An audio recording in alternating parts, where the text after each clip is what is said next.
Na verdade, eu estou aqui, meus irmãos, eu estou com uma palavra queimando no meu coração há muito tempo. E sempre o Senhor falava assim, vai lá, escreve. Aí eu, ai Senhor, eu só estou terminando o negocinho, eu já vou lá. Aí eu perdi a palavra. Aí depois eu falava, vai lá, escreve. Aí o Senhor, eu vou, estou indo. Aí eu não ia. Aí eu perdi a palavra. Aí o pastor perguntou, você vai pregar? Eu falei assim, eu sei que eu tenho, mas Deus não falou. Então vou fazer assim com Deus. Eu não vou comer o dia inteiro até Ele me dar uma palavra. Aí depois eu pensei, meu Deus, será que Ele vai me dar a palavra? Ainda bem, na hora baixou o download e já fui para o computador e foi escrever aquilo que o Senhor deu. E eu creio que cada um de nós temos o Espírito Santo na nossa vida. A palavra, os irmãos sabem que eu gosto bastante, né, das versões bíblicas. E a Bíblia, ela fala de palavra com dois sentidos. A palavra no hebraico, né, no grego, ela pode ser rema.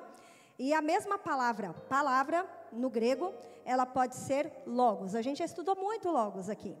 Mas qual é a diferença das duas palavras? O logos, vamos rapidinho, você é rápido de endereço aí, lá em João capítulo 1. O logos está lá em João 1, capítulo 1. É um louvor bem conhecido nosso, né? No início eras a palavra. A palavra aí usada em João capítulo 1 é logos. No início eras o logos. E o que é o logos de Deus?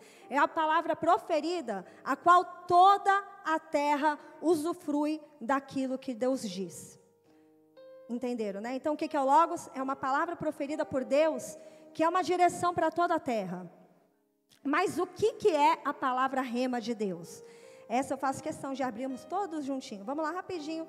Lucas capítulo 1, verso 38.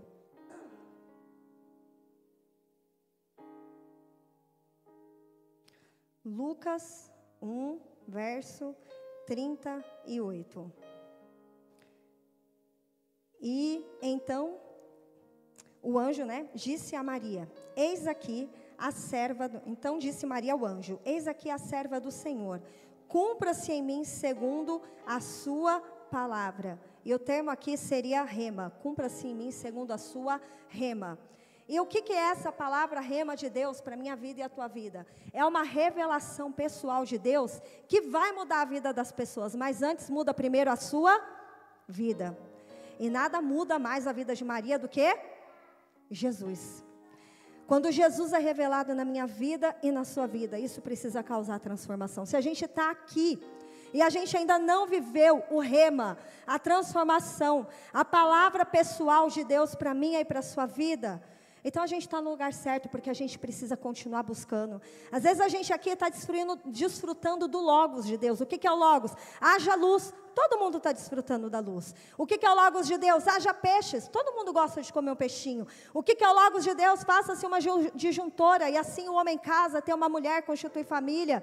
Mas isso é para todo mundo. O que é a palavra rema de Deus? É quando Jesus é gerado na tua vida, você é transformado, e através da sua transformação, as pessoas são alcançadas, porque você viveu alguma coisa com Deus. E é isso que Ele nos trouxe nessa noite para viver com Ele, amém? Por isso, Senhor, queremos entregar essa palavra nas suas mãos. Seja o rema, Senhor, na vida de cada um de nós que estamos aqui, que não haja desvio de entendimento, de compreensão, mas que Teu Espírito Santo encontre pouso, Senhor, lugar nos nossos corações e na nossa mente, para que venhamos sair daqui renovados, porque a Tua palavra se renova a cada manhã, mas ela não veio para renovar dias, noites, ela veio para renovar a nossa vida, e nos renova, Senhor, porque somos carentes do Seu trabalhar em nós, em nome de Jesus, amém. Pode se assentar. E agora que eu já saí, né, do negócio, vamos voltar lá para Isaías 40. Tudo isso para dizer que nós devemos ser sensíveis à voz do Senhor, né? Deus podia não ter falado comigo porque eu fui desobediente, e muitas vezes nós precisamos nos colocar nesse lugar de obediência, porque senão nós podemos perder o rema de Deus na nossa vida. Se Maria não tivesse posicionada como uma mulher santa, ela era bendita entre as mulheres, ela escolheu um caminho diferenciado. Ou você acha que não havia prostitutas naquela época? Paulo já exorta a igreja, né, que se for para ficar se abrasando é melhor casar. Então você acha que o pecado de fornicação é só da nossa cultura? já existia naquele tempo. Mas Maria decidiu viver uma vida santa, uma vida exclusiva, uma vida dedicada ao Senhor, e ela foi escolhida. E eu creio que cada um de nós que fizemos uma escolha de viver uma vida para Deus, existe uma palavra rema para ser liberada. Quando vai ser liberada essa palavra, eu não sei. Diz historiadores que Maria tinha entre 14 e 16 anos, e talvez é esse tempo que você está caminhando com o Senhor. Talvez você recebeu essa palavra no teu primeiro dia de convertido. E talvez por conta do cansaço, do desgaste físico, você foi desanimando na sua caminhada. Mas o Senhor, Ele nos trouxe nessa noite para renovar as nossas forças. Por isso, vamos lá para Isaías capítulo 40, verso 28, que diz bem assim: não sabes, não ouviste que o eterno Deus, o Senhor, o Criador de toda a terra, não se cansa e nem se fadiga. Não há esquadrinhação do seu entendimento. E essa palavra não se fadiga, pensa na palavra tédio. Deus não se entedia, tá? Ninguém pode entender Deus e o seu entendimento. Verso 29, Ele é o que dá força ao cansado e multiplica as forças do que não tem vigor. Os jovens se cansarão, se fadigarão, e os jovens certamente cairão. Mas os que esperam no Senhor renovarão as suas forças, subirão com asas como águia, correrão e não se cansarão, caminharão e não se fadigarão. Amém? E eu gosto muito desse capítulo de Isaías. Eu gosto de todo o livro de Isaías. Vamos ver se agora vai, gente. Vamos lá, vamos ter fé. Agora vai, em nome de Jesus. Aí foi. Se eu fosse dando homenagem a essa pregação, eu ia colocar o nome. Eu sei que os irmãos vão ter que colocar, né? Então, é o poder dos poderes. E é esse poder que habita na minha vida e na sua vida. E quando a gente pensa nesse livro de Isaías, esse capítulo todo, eu li um fragmento dele, mas ele é riquíssimo. A gente vai voltar nele em alguns pontos. Mas ele é dividido basicamente em algumas seções, do qual do verso 1 ao 10, é Deus falando para o profeta levar consolo e encorajamento a Israel. E a gente sabe que Israel estava sendo saqueada pela Babilônia, Israel estava em cativeiro, né? Estava sofrendo para ser levada a cativeiro, estava sendo oprimida pela Síria, mas Deus manda uma palavra: encoraja o meu povo, consola, porque eu estou chegando. Verso 11 a 18, Deus, Ele se apresenta como um Deus poderoso. E eu gosto muito de ler quando Deus fala sobre Ele mesmo, porque às vezes a gente gosta de falar da gente, por quê? Porque a gente é vaidoso, né? Ai, eu fiz esse trabalho, ninguém fez como eu. Sobe aquela vaidade, aquele orgulho por a gente fazer uma coisa que poucas pessoas fazem, de uma maneira muito boa, como poucas pessoas produzem. Mas Deus, quando Ele fala do que Ele faz e quem Ele é, Ele não está falando porque Ele é vaidoso, porque Deus, Ele não tem problema de ego como a gente tem. Quando Deus fala quem Ele é para lembrar o povo que já está cansado, que já está cego, que já está oprimido, que existe um Deus que é poderoso em efeitos, que é o Criador do céu e da terra, que enviou o Logos, a palavra que trouxe à existência aquilo que não existe. E aquele Deus que trouxe à existência aquilo que não existe, é o mesmo Deus que pode mudar a minha vida e a sua vida. E é para esse Deus que nós olhamos. O verso 19 a 24... é Deus ainda dizendo que ninguém é como Ele. E eu gosto muito dessa parte, porque nesses versículos em especial, Deus, Ele retrata algo que Israel fazia. Que quando eles iam na floresta pegar uma lenha, eles iam lá, eles pegavam um pouco de madeira para queimar, e daquela madeira que eles iriam usar para queimar, aquecer a casa, fazer comida, eles levavam alguém para esculpir naquela madeira um Deus. E quantas vezes... nós somos esse povo de Israel que gostamos de colocar deuses na nossa frente. Por que é tão fácil as pessoas se curvarem diante de uma imagem? Você já parou para pensar? Por que as pessoas têm esse fascínio de se curvar diante de uma imagem, diante de uma escultura, até diante de pessoas? Principalmente de pessoas quando elas afagam o nosso ego. Ninguém se curva diante de alguém que é ruim, mas a gente gosta de se curvar diante de pessoas que, no geral, faz a gente se sentir bem. Ou a gente se curva diante de pessoas para não termos conflito. Mas no geral a gente se curva diante de coisas, para quê? Porque a gente não quer ouvir aquilo que pode nos confrontar. Então é muito típico era muito típico Israel levantar um Deus, fazer uma imagem, fazer uma escultura, porque é fácil você se dobrar diante de alguém que não vai falar o que você tem que fazer. É muito fácil você se dobrar diante de alguém que você vai falar tudo, mas não vai te dar uma resposta. É muito fácil você estar diante de alguém que não te vê. Mas Deus, especificamente nesse capítulo, né, no Isaías 40, ele fala o que lá no verso 28? Não ouviste que o eterno Deus, o Senhor, o Criador de toda a terra não se cansa, que esquadrinha, e ninguém conhece o meu entendimento? E verso 26, levanta os vossos olhos e veja quem criou todas essas coisas, que faz o exército, que chama as estrelas pelo seu nome, que tem grandeza e poder sobre todas as coisas. O meu caminho, Israel fala que o caminho está encoberto ao Senhor, mas o seu caminho não está encoberto. O nosso caminho nunca está encoberto a Deus, porque Ele é o olho que tudo vê. E é por isso que é muito difícil lidar com Deus. Porque quando Deus vê, você acha que Deus não intervém? Deus intervém. Quando Deus ouve, você acha que Deus não tem resposta para nos dar? Ele tem. Mas muitas vezes por conta do nosso ego, da nossa vaidade, da nossa resistência, dos nossos desconfortos, a gente finge que não entende. Porque a gente está um pouco ocupado demais, ou limpando a casa, ou tem muito trabalho para fazer, ou a gente está tão ferido com tantas situações da vida, que é mais fácil não ouvir Deus, porque o que Ele está pedindo é tão difícil. Mas Deus, Ele é aquele, e eu gosto muito do verso 19 ao 24, vamos lá rapidinho. A gente vai ler um pouco sobre isso, que fala o quê? O artífice, que seria aquele que faz as imagens, ele grava a imagem e o ourives cobre de ouro. Olha só o trabalho de tanta gente envolvida para levantar uma imagem, né? E cadeias de prata se fundem sobre ela. E o empobrecido, a pessoa pobre, que não pode oferecer tantas coisas, escolhe uma madeira que não se corrompe. Artífice sábio busca para gravar uma imagem que se não pode mover. Porventura não sabeis? Porventura não ouvis? Ou desde o princípio se vos não notificou isto? Ou não atentaste para o fundamento da terra? Deus é o que está assentado sobre a terra, cujos moradores são para Ele como gafanhoto. E Ele é o que estende os céus como cortina e desenrola como tenda para neles habitar. O que faz voltar ao nada os príncipes e torna vão os juízes da terra.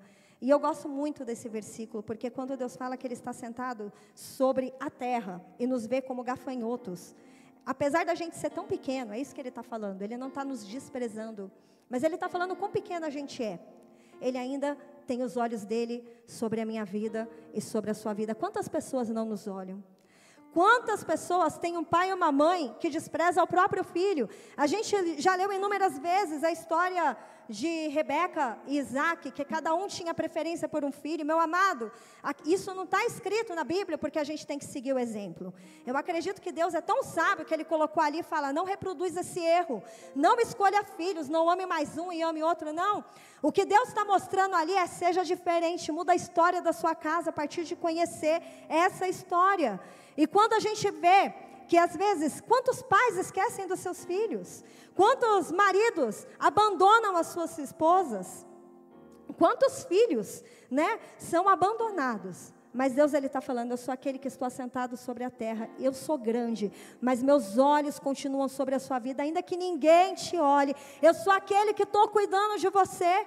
Você acha que eu não estou fazendo, você acha que eu não estou intervindo, eu só estou trabalhando no meu tempo, confia no meu tempo, eu estou te moldando, eu estou te aperfeiçoando, mas nos tornamos pessoas tão amargas, porque a gente acha que Deus tem que ser como a nossa imagem, a gente pensa e a gente executa, e tem hora que a gente tem que pensar, entregar na mão de Deus, confiar nele, e o mais quem vai fazer é Deus, não somos nós. Ele continua dizendo, né, lá no verso 26, que Ele chama o exército de estrelas pelo nome. Gente, se Deus sabe o nome das estrelas, e a ciência diz que na Terra, no universo, né, no universo existem 10 sextilhões de estrelas. Se Ele chama as estrelas por nome, será que Ele não sabe o meu e o seu nome? Ele sabe quem eu e você somos. Nós não estamos abandonados. Existe um louvor que fala: você não é obra do acaso. Não foi um dia o teu pai e tua mãe que se uniram e você acabou nascendo, não. O Senhor, Ele te chamou à existência desde o ventre da sua mãe. O Senhor escolheu o nosso nome. O Senhor colocou um propósito em nós. Meu amado, e você não precisa ler nenhum livro de autoajuda para dizer que Deus tem um destino para a tua vida. A palavra de Deus diz que nós somos chamados. A partir do momento que nós somos chamados filhos de Deus, nós recebemos o poder de sermos filhos de Deus. Todos que o receberam, deu-lhes o poder. E meu amado, Deus não dá poder para você guardar dentro de você. Todo mundo que gosta de um filme de super-herói, eu via bastante, hoje eu parei, mas eu gostava muito dos filmes da Marvel. E geralmente sempre que alguém recebe um superpoder, o que ele quer fazer? Ele quer usar, ele quer salvar o mundo, ele quer fazer alguma coisa. O Homem-Aranha, quando ele tinha o poder e ele era chamado o herói da vizinhança, ele ficou muito bravo, porque ele queria ir para o mundo, fazer tantas coisas, mas ele ainda não estava pronto. Deus colocou um poder dentro de mim e de você, mas tem hora que Deus ainda está dando forma a esse poder na nossa vida. Ainda ontem eu estava vendo um testemunho com as crianças, foi ontem, e tinha uma moça do Sri Lanka contando que... Do Sri Lanka não, gente, eu esqueci. Mas da Síria, era um país sírio. Então, tinha uma moça da Síria e ela estava contando que ela já tinha fugido da região onde ela estava, porque era uma região de intenso bombardeio. E ela foi para a casa de uma amiga. E a filha dela, de 9 anos, estava no colo dela. E, de repente, caiu uma bomba sobre a casa onde eles estavam. E elas foram jogadas muito longe da casa por conta do impacto daquela bomba. E quando ela abriu os olhos, ela não conseguiu ouvir nada, mas ela conseguiu enxergar a filha dela caída do lado dela. E a cabecinha da filha estava aberta, estava com um ferimento muito grave. A filha foi socorrida. E, infelizmente, alguns estilhaços não puderam ser retirados da cabeça da filha dela. Então, a filha dela agora vive numa condição especial. E naquele momento, o Senhor, Ele falou: você está vendo o efeito de uma bomba, Rita? Você já parou para pensar que o problema da bomba é quando ela estoura e não quando ela está guardada? Você já parou para pensar isso? Tantos países têm a bomba atômica, tem um outro tipo de bomba também, mas tem bombas, e enquanto elas estão guardadas, elas são só uma forma de proteção, mas quando elas estouram, elas têm o poder de fazer dano. A palavra do Senhor, lá em Atos, capítulo... Só um minutinho, meus irmãos. A palavra em Atos, capítulo 4:33, fala que os apóstolos falavam com grande poder, pregavam o Jesus ressuscitado. Com grande poder, pregavam Jesus ressuscitado. A palavra ali usada para poder é a palavra dunamis. Dunamis é a palavra para dinamite. Dinamite, quando estoura, o que ela faz? Um estrago. E o poder de Deus, se ele não for refinado na minha vida e na tua vida, ele pode causar um estrago, porque a gente vai na força do nosso braço. O nosso gênio, se não for mudado por Deus, e nós começarmos a agir na força do nosso braço, nós vamos causar efeitos colaterais. E eu gosto muito da palavra que diz, em Salmo 91, que fala: aquele que abriga no esconderijo do Altíssimo, à sombra do Onipotente descansará. Quando a gente vai brincar de esconde-esconde, né, a gente procura o quê? Um esconderijo. O que é o esconderijo que a gente procura? Ou é porque você está brincando, ou porque você está fugindo de alguém. E geralmente o esconderijo que a gente entra é um lugar escuro. Geralmente o esconderijo é um lugar apertado, às vezes é um lugar sujo, é um lugar que ninguém tem acesso. Mas a palavra em Salmo 91 diz que aquele que abriga no esconderijo do Altíssimo, à sombra do Onipotente descansa. O esconderijo de Deus tem sombra, o esconderijo de Deus tem refrigério, o esconderijo de Deus tem descanso para a minha vida e para a tua vida. E às vezes a gente precisa correr para o esconderijo de Deus, porque realmente a gente está sendo afrontado, como foi Davi fugindo de Saul. Ele precisou se esconder em Deus. Ele precisou estar em Jesus, precisou estar na presença do Senhor, porque senão ele sucumbiria àquela luta, poderia ter morrido, talvez ele poderia ter desanimado na caminhada. Mas muitas vezes nós não somos Davi nos escondendo, porque alguém está nos perseguindo. Às vezes Deus chama você para o esconderijo porque você é uma bomba, e se você for soltado por aí, você vai causar estrago, você vai causar dano, você vai ferir pessoas. E o Senhor, Ele tem um poder sim dentro da tua vida, mas Ele quer liberar da maneira correta. Para isso Ele precisa te forjar, para isso Ele precisa te santificar. Deus precisa te ensinar a falar, Deus precisa te ensinar a ouvir. E eu acho muito lindo quando a gente pensa em ouvir. Ainda outra coisa que o Senhor estava me ministrando. Eu gosto muito de ouvir histórias sobre relacionamento.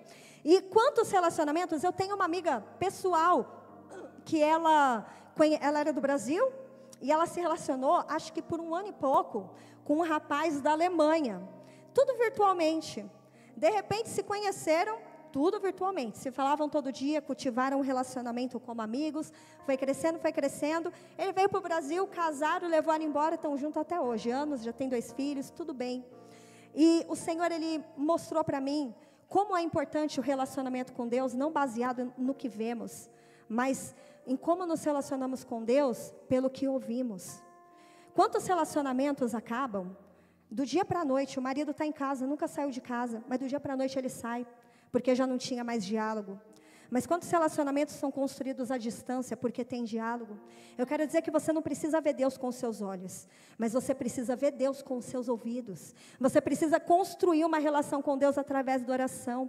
E eu quero dizer que a oração não é o lugar que você entra, e você fala, e as coisas mudam. A oração é o lugar onde nós entramos, e quando Deus fala, as coisas mudam. O universo é criado. Tudo que não existe é chamado à existência. E é por isso que a gente tem que entrar nesse lugar de oração. Esse lugar de oração não é o lugar que a gente entra, meu amado, para que os desejos do nosso coração sejam concedidos. Não. A gente entra nesse lugar para que a oração seja qual? Que seja assim na terra como é no céu. A oração é o lugar onde a gente vai para as asas do Altíssimo e a gente descansa. A oração é um lugar onde a gente fala menos, para ouvir mais. E a todo dia que nesse lugar você recebe o rema do Senhor, a palavra revelada, o Jesus que vai entrar em você, não. E é aí que está a perseverança dos santos. Eu continuo voltando nesse lugar todo dia. Existe um louvor que eu cantava, mas eu não entendia. E um dia eu fui orar e falei, Deus, me explica esse louvor. E qual que é? Eis-me aqui outra vez. E eu falo, Deus, por que eis-me aqui outra vez? Aí o Senhor na hora trouxe, essa é a perseverança dos santos. Está difícil, mas você está aqui outra vez. Está doendo, mas você está aqui outra vez. Está chorando, mas você está aqui outra vez. Não está fácil, mas você está aqui outra vez. Diante de ti abro o meu coração, meu clamor. Tu escutas e faz cair a barreira, a mentira, o engano, a incredulidade dentro de mim. E é isso que a palavra de Isaías está nos ensinando. Que ninguém é como o nosso Deus. E tem alguns pontos que eu gostaria de conversar com os irmãos nessa noite. Que o Senhor, algo que o Senhor ministrou muito forte, é que o Senhor, Ele quer nos renovar. E o renovo é para que a gente continue a nossa caminhada, a gente continue esperando. Está chegando no final do ano, e sempre tem aquela expectativa, o que Deus vai fazer, quando Ele vai fazer, quando Ele vai mudar. Meu amado, o meu calendário e o teu não é o de Deus. Né? Parece que vai dar 2025, acabou, a gente põe uma roupa branca, deu tudo certo. E não é assim, né? Primeiro que o branco é dentro, não é fora. Mas pode usar a tua roupa branca, meu irmão, não tem problema não. Mas a gente põe o pé em 2025, parece que tudo mudou. Aí, no dia 2 de janeiro, você descobre que não mudou tanto assim. No dia 3, você tem certeza. Continua do mesmo jeito. Porque o meu calendário, o teu calendário não é de Deus. Eu sei bem os pensamentos que tenho acerca de vós, pensamentos de paz e não de mal, para dar o fim que desejais. E tudo que a gente busca é o quê? É a paz, que excede o entendimento humano. O Senhor, Ele tem um lugar de paz, mas tem um caminho para a gente percorrer até chegar lá. E aquele que perseverar, for até o fim, existe uma coroa reservada para a nossa cabeça, existe um fruto que vai nos alimentar na cidade celestial. Existem promessas que Deus fez, meu amado, e Ele não é homem para que minta, e nem filho do homem para que se arrependa, mas nós temos que estar firmado nessa palavra. E muitas vezes Deus permite sim que no meio do caminho, algumas expectativas, algumas esperanças morram. Deus é especialista em coisas que morrem.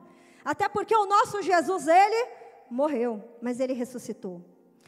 Jesus, Ele é especialista naquilo que entra em túmulos, porque Ele também entrou em túmulo. Jesus é especialista em lugares escuros, porque um dia Ele também foi para um lugar escuro. Jesus é especialista naquilo que já não tem mais esperança, mas Ele é a esperança. E eu gosto muito, porque certa vez eu ouvi um pastor dizer que aquele túmulo, para nós era um túmulo, mas para Jesus era um útero. E eu sou obstetriz, né? Eu sou da área da saúde, eu sou formada, seria enfermagem obstétrica, e eu acho tão interessante estudar a questão uterina. E o útero é um lugar apertado para o bebê, assim como o túmulo é um lugar apertado, é um lugar de opressão, é um lugar onde a gente se sente oprimido. O útero é um lugar escuro, assim como o túmulo também é um lugar escuro, onde não conseguimos enxergar nada. Mas lá, a palavra do Senhor, em Isaías capítulo 50, verso 10, diz bem assim: quem há entre vós que tema a Deus, e ouça a voz do seu servo, quando andar em trevas e não tiver nenhuma luz, repita comigo, quando andar em trevas e não tiver nenhuma luz. Tem dias que vão ser escuros, meu irmão. Tem dia que a gente vai andar em treva. Tem dia que a gente vai se sentir abandonado, como a gente viu. A gente vai sentir que, Deus, você não está vendo o meu caminho. Deus, você não vai fazer justiça nessa situação. Mas o Senhor, Ele diz, ainda que você esteja em trevas e não tenha nenhuma luz, confia no nome do Senhor e se firme no seu Deus. Tem hora que você não vai ver nada, mas você vai continuar caminhando, sabe por quê? Porque você está no caminho que o Senhor te colocou, e você sabe que lá na frente existe socorro, porque o seu socorro vem do Senhor. Tem hora que vai ser escuro, tem hora que vai ser difícil, tem hora que você não vai entender, mas ainda assim, Ele é a tua luz. O fato de você não enxergar não quer dizer que o Senhor não está ali. Por isso que nós temos que ser guiados pela palavra da verdade. Voltando lá, vamos lá para Isaías 40. Isaías capítulo 40, ele fala o quê? Não sabes e não ouviste que o eterno Deus, o Senhor, o Criador de toda a terra, não se cansa e nem se fadiga. Não há quem esquadrinhe, quem compreenda o entendimento de Deus. E a primeira coisa que nós temos que fazer como cristãos, meu amado, é saber que o nosso caminho não está oculto a Deus. Não vai dar para ver a imagem muito bem, mas para quem vê The Chosen, propaganda, né? Que nós vamos ter aqui o filme, todo mundo vai vir, em nome de Jesus, vai trazer um convidado, vamos ter sorteios de itens, vai ser uma bênção. Mas tem esse episódio que eu gostei muito, quando a Eden fala com Pedro, ele fala bem assim: lembra do que ele te disse? Ele vê você. Aí ela responde: eu me lembro disso. E é isso que tem me sustentado todos os dias. E por isso que é tão importante conhecer a palavra do Senhor. Isso não é do The Chosen não, meu amado. Isso é palavra de Deus. Os olhos do Senhor percorrem toda a terra. Hebreus capítulo 4, 13 diz: e não há coisa alguma escondida diante dos olhos do Senhor. Provérbios 15, 3, os olhos do Senhor estão em todo lugar. Então, meu amado, Deus não esqueceu de você, a tua causa não está esquecida, Deus vê o que você tem passado. Mas nós precisamos passar pelo processo, amadurecer, ser forjado, chegar no final e sermos como Jó, que diz: antes eu conhecia um Deus que eu ouvia falar, mas hoje eu conheço um Deus com quem eu ando. Hoje eu conheço um Deus que eu posso confiar a minha ansiedade, a minha causa. Eu vou deitar minha cabeça no travesseiro, eu vou descansar, eu vou para o lugar secreto do Altíssimo, me esconder dele. Eu não vou ser uma bomba que vou explodir em qualquer lugar, porque eu tenho um Deus que está cuidando da minha casa, eu tenho um Deus que está cuidando da minha vida, eu tenho um Deus que olha todas as coisas. E faz parte de esperar em Deus, ter a confiança de que Deus está vendo. E não podemos fugir dessa verdade. O segundo ponto que nós temos que ter, meu amado, é a convicção de que Deus é incansável. E quando Deus me deu esse tópico, eu falei: Deus, mas é tão óbvio que você é incansável. Mas às vezes nós achamos que Deus se cansa. Quantas vezes, né? Vou ler o versículo 28 para trazer clareza. Verso 28 é Deus falando. E se Deus fala, é porque existem coisas no nosso coração, né? Não sabes e não ouviste que o eterno Deus, o Senhor, o Criador de toda a terra, não se cansa, Ele não se fadiga. Gente, o que é fadigar? Deus não se entedia, Deus não tem tédio. não tem quem entenda Deus. E quantas vezes nós vamos orar e falar: Deus, olha eu aqui de novo. Olha eu há 10 anos, há 15 anos, há 20 anos com essa causa. Tem hora que quem cansa é a gente, não é Deus. Mas a gente começa a atribuir a Deus traços da nossa personalidade, ou traços de personalidade das pessoas que estão ao nosso redor, ou traços dos homens. A gente já acha que Deus esqueceu a nossa causa, que Deus já não está olhando, que Deus não se importa, porque a gente mesmo já está cansado da nossa dor. Mas a verdade é que nós temos um Deus que não se cansa, um Deus que continua trabalhando, um Deus que envia anjos e nos cerca, e nos guarda, e nos livra de todo mal, porque Ele continua preparando o caminho. Eu gosto muito dos primeiros versos, que diz bem assim, lá no capítulo 40, fala bem assim: console o meu povo, diz o vosso Deus, fale de forma delicada a Jerusalém, e diga bem alto, que a sua malícia é acabada, e que sua iniquidade está expiada, e que receberam em dobro da mão do Senhor por todos os seus pecados. Deus viu a ferocidade, a agressividade com a qual o inimigo tinha se levantado contra Israel. Deus não estava cansado, mas Deus estava se levantando do trono, e Deus estava chegando, e Ele falou ao profeta: anuncia a Israel, fala com bondade, fala que eu os amo, fala que eu estou chegando, e para aqueles que não ouvirem, grite, fale alto, para eles entenderem que eu sou o Deus perdoador dos seus pecados, eu sou o Deus que sara a sua terra. E eu gosto do 3, do 4 e do 5, que diz o quê? Voz do que clama do Senhor, preparai caminho no meio do deserto, que os vales se ergam e que as montanhas se abaixem. Sabe o que Deus está falando? Eu estou tirando toda a resistência do caminho, para que vocês possam se achegar a mim. E realmente, muitas vezes o Senhor, Ele precisa intervir com o braço forte, porque senão nós não conseguimos continuar a nossa caminhada. E eu quero dizer que Deus sabe a hora de chegar, Deus sabe o quanto você suporta, o quanto você aguenta. Paulo fala: existem momentos da minha vida que eu até me desesperei, eu achei que eu ia morrer, mas eu tudo posso, porque Deus me fortalece. Nos dias mais escuros, guarda no teu coração, você não tem um Deus que prometeu que a partir do momento que você aceitasse Jesus, tudo ia dar certo, tudo ia ser 100%, mas Ele prometeu que se você fosse como um homem, que ouve as palavras dEle e guarda, viria. Então quando Ele fala que vem vento, gente, é porque vem vento, vem tempestade, vem as ondas, mas a casa que está construída sobre a rocha, ela vai suportar todas as tribulações, e ela vai permanecer de pé. Quantas vezes a nossa casa tem sofrido com os ventos, tem sofrido com as tempestades, tem hora que a gente segura e fala: vai cair, mas não cai, porque você está na rocha que é Jesus, você guardou essa palavra no coração. Ele prometeu que viriam as tempestades, mas Ele falou que se você andar sobre o mar, eu gosto muito quando Jesus chama Pedro para andar por sobre o mar. Jesus para a tempestade para Pedro andar? Não, vem no meio da tempestade, porque é no meio da tempestade que a gente encontra Deus. A gente adora no meio do deserto, a gente adora no meio da guerra. E quando a gente começa a ter esse coração do adorador, quando a gente abre os olhos, a tempestade parou. Quando você abre os olhos, Deus desceu no monte e está recebendo a sua oferta.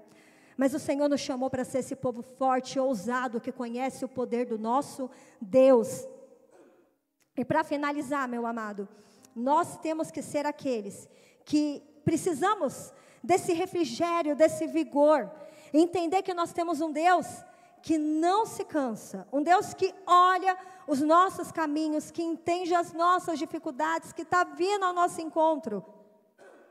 Temos que ter essa confiança, para que Ele continue nos fortalecendo, para chegarmos ao fim da caminhada. E essa parte é muito engraçada, porque antes de vir para cá, aqui eu quero que vocês apaguem um pouquinho a luz. Dá para apagar aqui do altar? Porque é uma reportagem que eu peguei. E quando eu estava escrevendo essa palavra, eu coloquei bem assim, que Deus nos fortalece e comunica através do sangue de Jesus o poder sobrenatural para a gente continuar na caminhada, para que a gente chegue no final da corrida, para que a gente consiga segurar a bênção. Aí eu apaguei, e eu falei assim: Deus, ninguém precisa de força para segurar a bênção. Aí o Senhor, vai lá dar um Google. Gente, Deus fala assim comigo mesmo, tá? E eu fui e dei um Google, e Deus falou para eu procurar alguma coisa. Eu não sabia disso. E quando eu dei um Google, eu vi Um maratonista que se preparou tanto tempo, né? E no meio da corrida, ele passa mal, né? E desmaia. E morre. Também tem outra história, tem várias, tá, gente? Esse daqui foi em São Paulo. Aqui desse lado, está um homem que morre após sofrer mal súbito durante a corrida. Teve outros maratonistas, não vou colocar todas as reportagens, né? São muitas. Mas teve outros que quando eles chegaram na linha de chegada, o povo queria tirar foto e não conseguia. O povo estava vomitando, morrendo, botando tudo para fora. E a verdade é que a gente precisa de força. Até para cruzar a linha de chegada, porque senão a gente não dá conta de segurar as bênçãos do Senhor. Sabe aquela pessoa que Deus restaura o casamento e ela continua achando que o marido é ruim? Sabe aquela pessoa que Deus começa a fazer um milagre, dá um bom emprego e ele ainda continua traumatizado com o que aconteceu antes? E chega lá e coloca tudo a perder? Sempre acha que está sendo oprimido, sempre acha que está sendo abusado? Sabe aquela pessoa que Deus começa a fazer tudo novo e não consegue lidar com o novo de Deus? A gente sabe correr, mas a gente não sabe chegar na linha de chegada. E Deus quer renovar as nossas forças, para que a gente corra. Eu não estou aqui para te prometer que no final do ano, a nossa igreja não é assim, gente.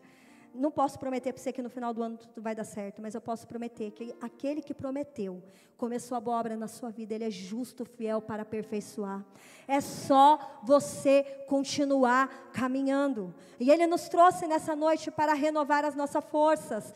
E ele diz que ele é aquele que dá força ao cansado e multiplica a força de quem não tem nenhum vigor. Você chega cansado aqui, você está no lugar certo, porque nós temos um Deus que nos renova, nós temos um Deus que dá esperança, nós temos um Deus que levanta os nossos olhos. Você não consegue levantar o olho, Ele levanta a tua cabeça, coloca teus olhos no lugar certo, para que você continue caminhando. E eu gosto muito do verso 30, porque os jovens se cansarão. Gente, é uma verdade, eu subo para dar aula para as crianças, todos os professores podem dizer isso. A gente chama para ensaiar, aí todos eles, né? Principalmente os 4 menorzinhos, que é a Rebeca, a Rebeca, a Manu, a Rafa e o Leone. Aí eles viram assim, ai, estamos tão cansados. Falei, meu Deus, vocês têm 5 anos, estão cansados do quê? A verdade é, meu amado, que os jovens, eles podem se cansar. Eles podem. Porque se a força for no braço físico, a gente não dá conta da vida, a gente não dá conta das demandas do coração, não dá conta dos nossos sonhos. Nós temos visto jovens extremamente ansiosos para achar um namorado. Quantos anos você tem? 15? Meu Deus, você tem uma vida pela frente. Você não tem uma faculdade, você não tem um emprego, você não tem nada. Ansioso para ter um namorado com 15 anos. Começa a esperar em Deus, que Deus vai preparar a pessoa certa. Aí está preocupado com a faculdade, está desesperado como vai ser. Meu amado, estuda, coloca seu joelho no chão que Deus vai preparar todas as coisas. Aí começa a se desesperar como vai ser a nota. Eu tenho um filho que ele começa a estudar para a prova, ele se desespera. Eu falo, meu filho, por que você está preocupado? Ele, se eu tirar 0? Eu falei, vai fazer recuperação. Eu não quero fazer recuperação. Eu falei, meu filho, até Deus põe a gente para fazer recuperação. Então, se tiver que fazer, não tem problema, a gente faz. A gente se tornou extremamente ansioso, porque a gente tem uma agenda e Deus tem que cumprir ela. Deixa eu dizer, a agenda de Deus é diferente. E louvado seja Deus, porque a agenda dele é muito melhor. O que Deus quer que a gente faça é não se canse. Qual que é o oposto de se cansar? Descansar. Deus quer que a gente descanse. Se ainda, meu amado, não chegou a pessoa certa, é porque Deus está preparando. Se você ainda está indeciso, põe o joelho no chão, porque Deus vai dar uma direção. Se você está trocando, né, porque o grande problema da ansiedade é porque dá 10 minutos que deu errado, já muda de foco. Calma, meu amado. A gente está vendo um fenômeno hoje. Na minha época já existia muito isso. Olha que eu fiz faculdade há 15 anos atrás, eu estou com 40. Não tenho vergonha de falar, irmãos. 39, né, segundo meu marido, mas é 40. Chegou nos 9, é 40. E na minha época, eu lembro que eu comecei a faculdade, era uma faculdade pública, USP.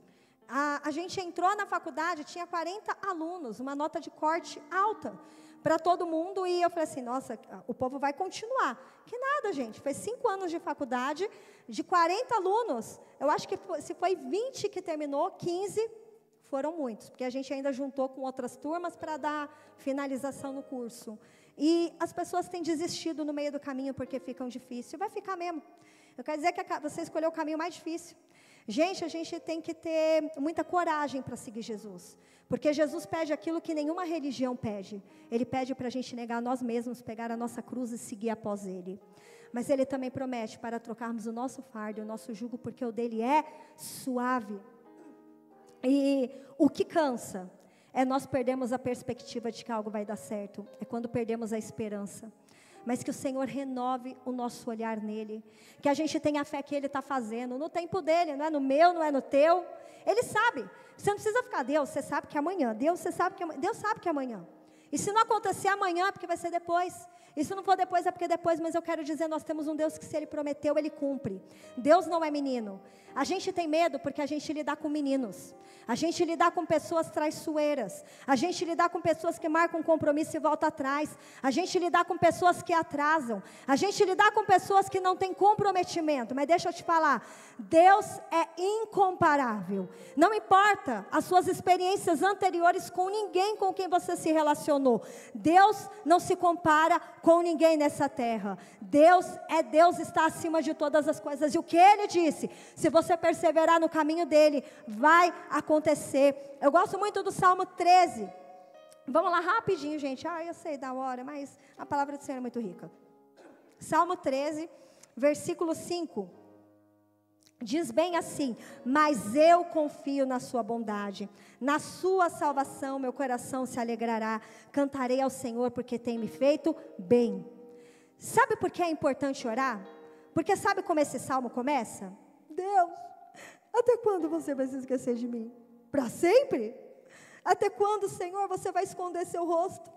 Até quando eu vou consultar a minha alma, tendo tristeza no meu coração a cada dia? Até quando o inimigo vai se exaltar sobre mim? Senhor, me ouve. Ó Senhor, ilumina meus olhos para que eu não morra. Até aqui, bem down, né? Até aqui, tão deprimido. A gente começa orando e fala, meu Deus, cadê o fim? Cadê o fim? E ele continua, para que meu inimigo não diga, prevaleci contra ele, meus adversários se alegrem vindo eu vacilar.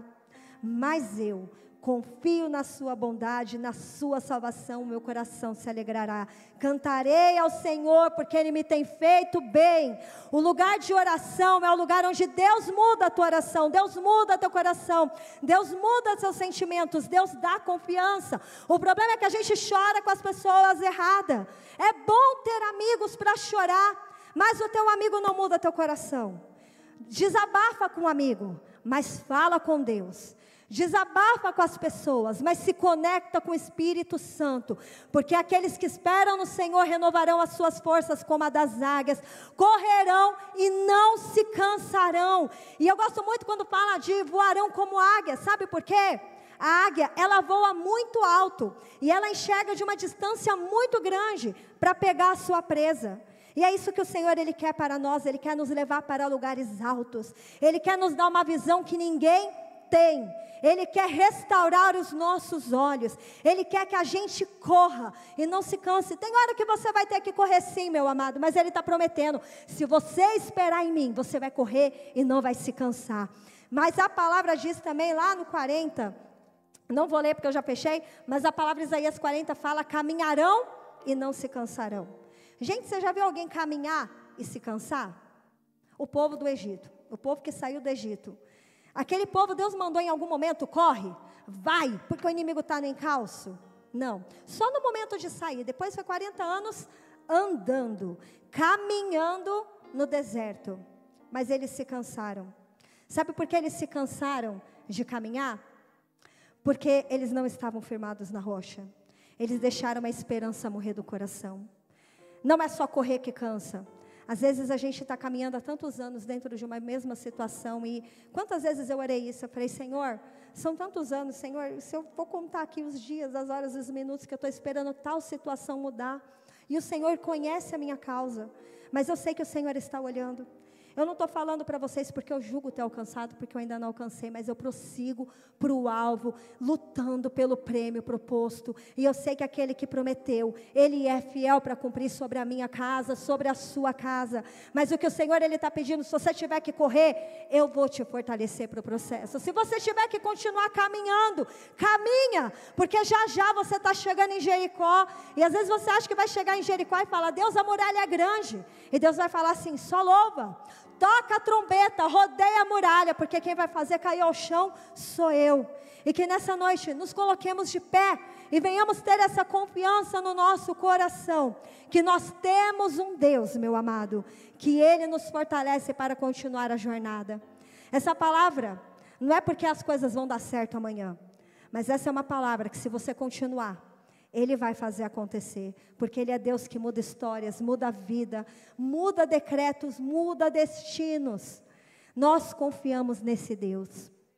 Senhor Jesus, te agradecemos, Senhor, porque Tu és aquele que nos renova. Tu és aquele, Senhor, que nos dá força. Senhor, frutifica o que não tem vigor. Por isso clamamos, tire toda imaturidade, Senhor, dos nossos corações, que nos faz nos comportar como pessoas jovens, Senhor, correndo atrás do vento.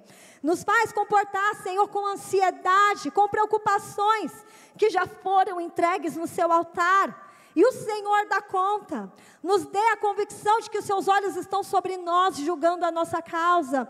Nos dê a convicção, Senhor Jesus, de que Tu és aquele, Pai, que está endireitando os nossos caminhos, removendo os obstáculos. Nos dê convicção, Senhor, de que Tu és a nossa força, o nosso refúgio, o lugar onde nos escondemos. Por isso, nessa noite, Senhor, estamos em Ti. Não retires de nós o Teu Espírito, Senhor, porque precisamos dEle para continuar. Que os nossos olhos estejam postos em Ti nessa noite, em nome de Jesus.